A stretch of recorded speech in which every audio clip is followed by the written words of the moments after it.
The Christchurch Call is becoming a threat to free speech. There has been significant mission creep in what was the worthy work of the Christchurch Call. And Jacinda Ardern and French President Emmanuel Macron held the latest meeting in Paris last November. And in the statement at the end of the Paris meeting, the leaders endorsed a number of actions, including counteract online misogyny and anti-LGBTQIA plus hatred as a vector for violent extremism. But as retired Judge Dr. David Harvey has noted, there is mission creep in the work of the Christchurch Call, and he was already sounding alarm bells at the end of 2022. And he says, as an example of the issue of mission creep, the scope of the areas of concern for the call are expanding to include algorithms, radicalisation and gender. The targets of extremism have been expanded to women, LGBTQIA plus communities, youth and intersectional communities, quite a reach beyond the terrorist lone wolf shooter or bomber, and a clear indication that what the call is really about is hate speech, or their definition of hate speech. And Dr. Harvey continues, clearly the call methodologies and approach are intended to expand to other areas and issues that are distinct and separate from the central goal of terrorism and extremist content that advocates violence. Now, what's concerning is the Christchurch Call seems to be seeking to oppose and suppress ideological views of some people, such as those who are gender critical, and reject that individuals can change their sex. But here's the real concern. As part of the statement last year from Paris, they said, leaders welcomed the report on misogynistic pathways to radicalisation, recommended measures for platforms to assess and mitigate online gender-based violence. And it was prepared by the Institute for Strategic Dialogue in association with the Christchurch Call. And this formed a key part of their new strategy. Now this report is a doozy, and you will probably recognise parts of it. Let's just check a couple of excerpts. This bit says, misogyny operates to uphold a patriarchal social order. This is a definition of misogyny. It works to justify violence if these norms are deviated from. Misogyny includes what might be considered a type of deeply held prejudice towards women and marginalised gender identities, and intersects closely with racism, anti-Semitism, Islamophobia, ableism and anti-LGBTQ plus hate. Misogyny thereby operates alongside other intersecting forms of discrimination, including misogyny targeted at trans women, which is trans misogyny. Classic critical theory there. It goes on to say, part of the white genocide conspiracy theory, there are connections between anti-Semitic tropes and anti-LGBTQ plus fear-mongering, including gender-based hate speech. The Anti-Defamation League asserts that the alleged targeted promotion of LGBTQ plus identities and relationships is seen as a key element of Jews' attempts to reduce reproduction rates amongst straight, cisgender, white people.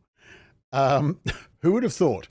Anti-LGBTQ plus tropes labelling the community as pedophiles or groomers often converge with the anti-Semitic canard that Jews prey upon non-Jews, especially non-Jewish children. This observed confluence of anti-Semitism, misogyny and anti-LGBTQ plus hate is perpetuated by a wide range of extremists with different ideological backgrounds. Whew, man, I don't know about you, but I'm exhausted just reading that. But it continues, and here's the best bit. Structural gender inequality and gender norms can also lead to internalized misogyny. An extreme example is the emergence of tradwives as an influential online community showcasing the reinforcing elements of far-right ideology, Christian nationalism, white supremacy, and patriarchal gender norms.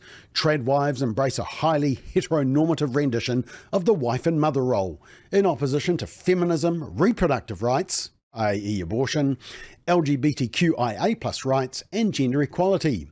Researchers highlight that tradwives use their presence on social media to offer a powerful female in-group association and successfully infiltrated mainstream social media with their anti-globalist, anti-modern approach to life. Now, remember, they define misogyny as deeply held prejudice towards women. Well, you won't get a more bigoted paragraph than that one I just read. So it's just certain women they want to protect. And I think it's mainly men who think they're women that they want to protect. It also says this: anti-drag and anti-LGBTQ plus activities, for example, are not limited to fringe groups, but have become a unifying concern for the far right, as well as localised activists, including certain parents' rights groups, anti-vaccine or anti-lockdown groups, and Christian nationalists. And further down there, it says, it's become a particular concern for prominent women. That anti-LGBTQ plus rhetoric, a particular concern for prominent women who often found themselves on the receiving end of coordinated harassment. Yeah, they will be talking about Posey Parker, won't they? Oh, wait, hang on. No, she's actually a woman. And then, of course, they talk about the importance of abortion, threats to reproductive health, misinformation about abortion and reproductive rights can cause gendered harm as it undermines access to correct information about healthcare and promotes unsafe alternatives or unproven medication. See, this is the basis of the Christchurch Call now. The Christchurch Call is now working to prevent gender-based extremism, including anti-LGBTQI+, by targeting gender-based hatred and calling out the dangers of tradwives. Now, that's those who hold a traditional view of wives as mothers and homemakers, maybe stay-home mums, parents focusing on raising children. A woman who believes in marriage. I know, shock, horror. And look, New Zealand's print is all over this drift of the Christchurch Call. If you look at the authors of the working group who wrote this special analysis for the Paris conference, there's 3 people there from the Christchurch Call, which is based within the Department of the Prime Minister and Cabinet in New Zealand. And there's even a representative from the Ministry for Women. And then just finally, over the weekend, I was alerted to the United States Aotearoa New Zealand joint statement when President Biden hosted Jacinda Ardern in May 2022, when she was still Prime Minister.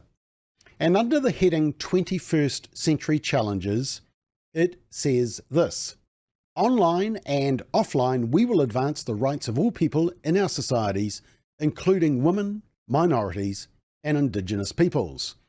We share a fervent commitment to gender equity and equality. We recognise that online harassment and abuse, particularly when targeted at women activists, journalists, and political figures, undermines the strength of democracies. Look, let's be quite clear on all of these things.